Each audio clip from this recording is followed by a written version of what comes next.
आजवा खाना वाई भैया सगर तलवना भैया बपई खाना वाई ऊंचा घाट चुनरिया रंग चिरे कनिया भरना गई पकड़ी चिरिया भैया एक ही खाना बोलिया बोले चुनरिया रंग चिरे पनिया भरने गई पतरी तीरिया भैया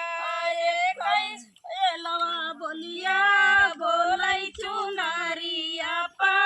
रंग चिर पनिया भरने गई पतरी तीरिया भैया चला बोलिया बोलई चुनरिया रंग चिर पनिया भरने गई पतरी तीरिया भावा एक छायलवा बोलिया बोलई चुनरिया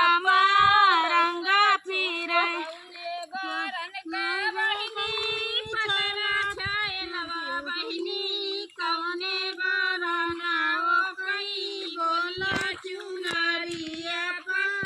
रंग फिर कौने बरना भैया कवने बरना वो का बोला चुनरिया रंग फिर कौने बरना बहिनी पतरा छायलवा बहिनी कवने बरना वो का बोला चुनरिया रंग फिर कवने बरना बहिनी पतरा छायलवा बहिनी कवने बरना वो करे बोलिया चुनरिया रंग